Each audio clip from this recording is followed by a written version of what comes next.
வேதம் பக்தரின் கீதம் சுத்தர்கள் போகும் பாதையின் தீபம் உத்தம மார்க்கம் காட்டும் சத்திய வேதம். சங்கீதம் 41. சிறுமைப்பட்டவர் மேல் சிந்தையுள்ளவன் பாக்கியவான். தீங்கு நாளில் கர்த்தர் அவனை விடுவிப்பார். கர்த்தர் அவனை பாதுகாத்து அவனை உயிரோடே வைப்பார். பூமியில் அவன் பாக்கியவானாயிருப்பான். அவன் சத்துருக்களின் இஷ்டத்திற்கு நீர் அவனை ஒப்புக்கொடீர். படுக்கையின் மேல் வியாதியாய் கிடக்கிற அவனை கர்த்தர் தாங்குவார். அவனுடைய வியாதியிலே அவன் படுக்கை முழுவதையும் மாற்றி போடுவீர். கர்த்தாவே, என்மேல் இரக்கமாயிரும். உமக்கு விரோதமாய் பாவம் செய்தேன். என் ஆத்துமாவை குணமாக்கும் என்று நான் சொன்னேன். அவன் எப்பொழுது சாவான்? அவன் பேர் எப்பொழுது அழியும் என்று என் சத்துருக்கள் எனக்கு விரோதமாய் சொல்லுகிறார்கள். ஒருவன் என்னை பார்க்க வந்தால் வஞ்சனையாய் பேசுகிறான். அவன் தன் இருதயத்தில் அக்கிரமத்தை சேகரித்து கொண்டு தெருவிலே போய் அதை தூற்றுகிறான். என் பையங்கர் எல்லாரும் என்மேல் ஏகமாய் முணுமுணுத்து எனக்கு விரோதமாயிருந்து எனக்கு பொல்லாங்கு நினைத்து தீரா வியாதி அவனை பிடித்து கொண்டது. படுக்கையில் கிடக்கிற அவன் இனி எழுந்திருப்பதில்லை என்கிறார்கள். என் பிராண சிநேகிதனும் நான் நம்பினவனும் என் அப்பம் புசித்தவனுமாகிய மனுஷனும் என்மேல் தன் குதிகாலை தூக்கினான். கர்த்தாவே, நீர் எனக்கு இறங்கி நான் அவர்களுக்கு சரிகட்ட என்னை எழுந்திருக்க பண்ணும். என் சத்துரு என்மேல் ஜெயங்கொள்ளாததினால் நீர் என்மேல் பிரியமாயிருக்கிறேன் என்று அறிவேன். நீர் என் உத்தமத்திலே என்னை தாங்கி என்றென்றைக்கும் உம்முடைய சமூகத்தில் என்னை நிலைநிறுத்துவீர். இஸ்ரவேலின் தேவனாகிய கர்த்தர் அநாதியா என்றென்றைக்கும் உள்ள சதா காலங்களிலும் ஸ்தோத்திரிக்கப்படத்தக்கவர். ஆமேன், ஆமேன். சங்கீதம் 42. மானானது நீரோடைகளை வாஞ்சித்து கதறுவது போல தேவனே, என் ஆத்துமா உம்மை வாஞ்சித்து கதறுகிறது. என் ஆத்துமா தேவன் மேல், ஜீவனுள்ள தேவன் மேலேயே தாகமாயிருக்கிறது. நான் எப்பொழுது தேவனுடைய சன்னதியில் வந்து நிற்பேன்? உன் தேவன் எங்கே என்று அவர்கள் நாள்தோறும் என்னிடத்தில் சொல்லுகிறபடியால் இரவும் பகலும் என் கண்ணீரே எனக்கு உணவாயிற்று. முன்னே நான் பண்டிகையை ஆசரிக்கிற ஜனங்களோட கூட நடந்து கூட்டத்தின் களிப்பும் துதியமான சத்தத்தோடு தேவாலயத்திற்கு போய் வருவேனே. இவைகளை நான் நினைக்கும் போது என் உள்ளம் எனக்குள்ளே உருகுகிறது. என் ஆத்துமாவே, நீ ஏன் கலங்குகிறாய்? ஏன் எனக்குள் தேங்குகிறாய்? தேவனை நோக்கி காத்திரு. அவர் சமூகத்து ரட்சிப்பு நிமித்தம் நான் இன்னும் அவரை துதிப்பேன். என் தேவனே, என் ஆத்துமா எனக்குள் கலங்குகிறது. ஆகையால் யோர்தான் தேசத்திலும் எர்மோன் மலைகளிலும் சிறு மலையிலுமிருந்து உம்மை நினைக்கிறேன். உமது மதுகளின் இறைச்சலால் ஆழத்தை ஆழம் கூப்பிடுகிறது. உமது அலைகளும் திரைகளும் எல்லாம் என்மேல் புரண்டு போகிறது. ஆகிலும் கர்த்தர் பகற்காலத்திலே தமது கிருபையை கட்டளையிடுகிறார். ராக்காலத்திலே அவரை பாடும் பாட்டு என் வாயில் இருக்கிறது. என் ஜீவனுடைய தேவனை நோக்கி விண்ணப்பம் செய்கிறேன். நான் என் கர்மலையாகிய தேவனை நோக்கி, ஏன் என்னை மறந்தீர்? சத்துருவினால் ஒடுக்கப்பட்டு நான் ஏன் துக்கத்துடனே திரிய வேண்டும் என்று சொல்லுகிறேன். உன் தேவன் எங்கே என்று என் சத்துருக்கள் நாள்தோறும் என்னோடே சொல்லி என்னை நிந்திப்பது எனக்கு என் எலும்புகளை உருவ குத்துகிறது போல் இருக்கிறது. என் ஆத்துமாவே, நீ ஏன் கலங்குகிறாய்? ஏன் எனக்குள் தேங்குகிறாய்? தேவனை நோக்கி காத்திரு. என் முகத்திற்கு ரட்சிப்பும் என் தேவனுமாயிருக்கிறவரை நான் இன்னும் துதிப்பேன். சங்கீதம் 43. தேவனே, நீர் என் நியாயத்தை விசாரித்து பக்தியில்லாத ஜாதியாரோடே எனக்காக வழக்காடி சூதும் அநியாயமான மனுஷனுக்கு என்னை தப்புவியும். என் அரணாகிய தேவன் நீர். ஏன் என்னை தள்ளிவிடுகிறீர்? சத்துருவினால் ஒடுக்கப்பட்டு நான் ஏன் துக்கத்துடனே திரிய வேண்டும்? உமது வெளிச்சத்தையும் உமது சத்தியத்தையும் அனுப்பியருளும். அவைகள் என்னை நடத்தி உமது பரிசுத்த பர்வத்திற்கும் உமது வாசஸ்தலங்களுக்கும் என்னை கொண்டு போவதாக. அப்பொழுது நான் தேவனுடைய பீடத்தண்டைக்கும் எனக்கு ஆனந்த மகிழ்ச்சியாயிருக்கிற தேவனிடத்திற்கும் பிரவேசிப்பேன். தேவனே, என் தேவனே, உம்மை சுரமண்டலத்தால் துதிப்பேன். என் ஆத்துமாவே, நீ ஏன் கலங்குகிறாய்? ஏன் எனக்குள் தேங்குகிறாய்? தேவனை நோக்கி காத்திரு. என் முகத்திற்கு ரட்சிப்பும் என் தேவனுமாயிருக்கிறவரை நான் இன்னும் துதிப்பேன். சங்கீதம் 44. தேவனே, எங்கள் பிதாக்களுடைய நாட்கள் ஆகிய பூர்வ நாட்களில் நீர் நடப்பித்த கிரியைகளை அவர்கள் எங்களுக்கு அறிவித்தார்கள். அவைகளை எங்கள் காதுகளால் கேட்டோம். தேவரீர் உம்முடைய கையினாலே ஜாதிகளை துரத்தி இவர்களை நாட்டி ஜனங்களை துன்பப்படுத்தி இவர்களை பரவ பண்ணினீர். அவர்கள் தங்கள் பட்டயத்தால் தேசத்தை கட்டிக்கொள்ளவில்லை. அவர்கள் புயமும் அவளை ரட்சிக்கவில்லை. நீர் அவர்கள் மேல் பிரியமாயிருந்தபடியால் உம்முடைய வலதுகரமும் உம்முடைய புயமும் உம்முடைய முகத்தின் பிரகாசமும் அவர்களை ரட்சித்தது. தேவனே, நீர் என் ராஜா, யாக்கோபுக்கு ரட்சிப்பை கட்டளையிடும்.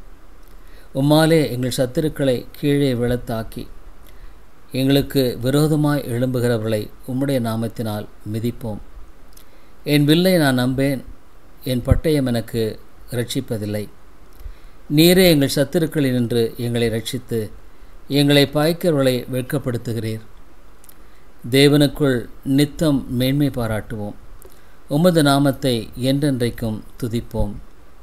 நீர் எங்களை தள்ளிவிட்டு நாண பண்ணுகிறீர். எங்கள் சேனைகளுடனே செல்லாதிருக்கிறீர். சத்துருவுக்கு நாங்கள் இடைந்து பின்னிட்டு திரும்பி போக பண்ணுகிறீர். எங்கள் பாயங்கர் தங்களுக்கென்று எங்களை கொள்ளையிடுகிறார்கள். நீர் எங்களை ஆடுகளைப் போல இரையாக ஒப்புக் கொடுத்து ஜாதிகளுக்குள்ளே எங்களை சிதறடிக்கிறீர். நீர் உம்முடைய ஜனங்களை இலவசமாக விற்கிறீர். அவர்கள் கிரயத்தினால் உமக்கு லாபமில்லையே.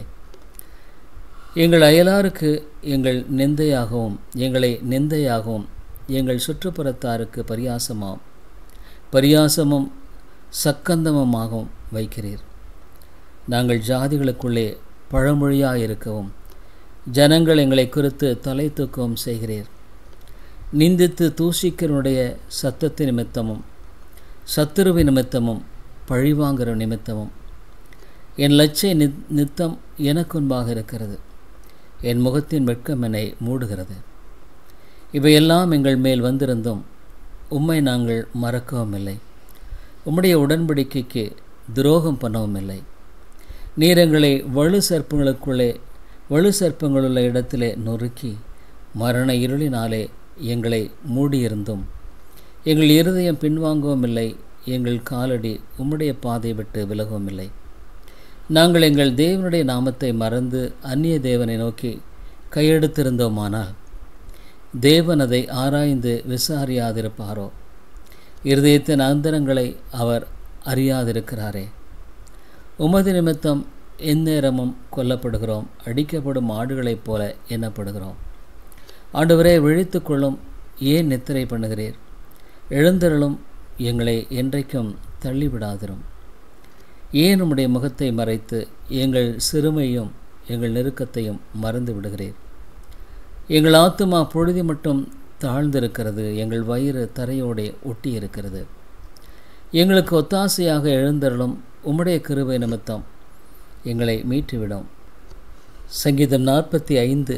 என் இருதயம் நல்ல விசேஷத்தினால் பொங்குகிறது.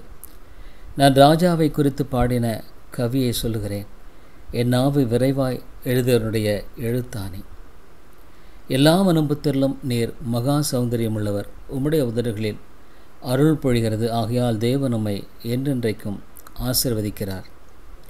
சௌரியவானே, உமது மகிமையும் உமது மகத்துவமாகிய உம்முடைய பட்டயத்தை நீர் உம்முடைய அறையிலே கட்டிக்கொண்டு சத்தியத்து நிமித்தமும் நீதியுடன் கூடிய சாந்தத்து நிமித்தமும் உமது மகத்துவத்திலே ஜெயமாக ஏறி வாரும். உமது வலதுகரம் பயங்கரமானவைகளை உமக்கு விளங்க பண்ணும். உம்முடைய அம்புகள் கூர்மையானவைகள். அவைகள் ராஜாவுடைய சத்துருக்களின் இருதயத்திற்குள் பாயும். ஜன சதலங்கள் உமக்கு கீழே விழுவார்கள். தேவனே, உமது சிங்காசனம் என்றென்றைக்கும் உள்ளது. உமது ராஜ்யத்தின் செங்கோல் நீதியுள்ள செங்கோலாக இருக்கிறது. நீர் நீதியை விரும்பி அக்கிரமத்தை வெறுக்கிறீர். ஆதலால் தேவனே, உம்முடைய தேவன் உமது தோழரை பார்க்கலும் உம்மை ஆனந்த தைலத்தினால் அபிஷேகம் பண்ணினார். தந்தத்தினால் செய்த அரமனைகளிலிருந்து புறப்படுவர்கள். நீர் மகிழும்படி உமது வஸ்திரங்கள் எல்லாம் வெள்ளைப்போளம், சந்தனம், லவங்கம் இவைகளின் வாசனை பொருந்தியதாயிருக்கிறது. உமது நாய்களுக்குள்ளே அரசரின் குமாரத்திகள் உண்டு. ராஜஸ்திரி ஓப்பியரின் தங்கம் அணிந்தவளாய் உமது வலது பாரிசத்தில் நிற்கிறாள். குமாரத்தியை கேள், நீ உன் செவியை சாய்த்து சிந்தித்துக்கொள். உன் ஜனத்தை உன் தாப்பனையும் தகப்பன் வீட்டையும் மறந்துவிடு. அப்பொழுது ராஜா உன் அழகில் பிரியப்படுவார். அவர் உன் ஆண்டவர், ஆகையால் அவரை பணிந்து கொள். தீரு குமாரத்தை காணிக்கை கொண்டு வருவாள். ஜனங்களில் ஐஸ்வர்யவான்களும் உன் தயவை நாடி வணங்குவார்கள். ராஜகுமாரத்தை உள்ளாக பூரண மகிமையுள்ளவள். அவள் உடை பொற்சரிகையா இருக்கிறது. சித்திர தையலாடை தரித்தவளாய் ராஜாவினிடத்தில் அழைத்து கொண்டு வரப்படுவாள். அவள் பின்னாலே செல்லும். அவளுடைய தோழிகளாகிய கன்னிகைகள் உம்மிடத்தில் கூட்டிக் கொண்டு வரப்படுவார்கள். அவர்கள் மகிழ்ச்சியோடும் களிப்போடும் வந்து ராஜ அரமனைக்குள் பிரவேசிப்பார்கள். உமது பிதாக்களுக்கு பதிலாக உமது குமாரர் இருப்பார்கள். அவர்களை பூமி எங்கும் பிரபுக்களாக வைப்பீர். உமது நாமத்தை எல்லா தலைமுறைகளிலும் பிரஸ்தாபப்படுத்துவேன். இதை நிமித்தம் ஜனங்கள் உம்மை என்றென்றைக்கும் உள்ள சதா காலங்களிலும் துதிப்பார்கள். சங்கீதம் 46. தேவன் நமக்கு அடைக்கலமும் பலனும் ஆபத்து காலத்தில் அனுகூலமான துணையுமானவர். ஆகையால் பூமி நிலை மாறினாலும் மலைகள் நடுச்சமுத்திரத்தில் சாய்ந்து போனாலும் அதன் ஜலங்கள் கொந்தளித்து பொங்கி அதன் பெருக்கினால் பர்வதங்கள் அறிந்தாலும் நாம் பயப்படும்.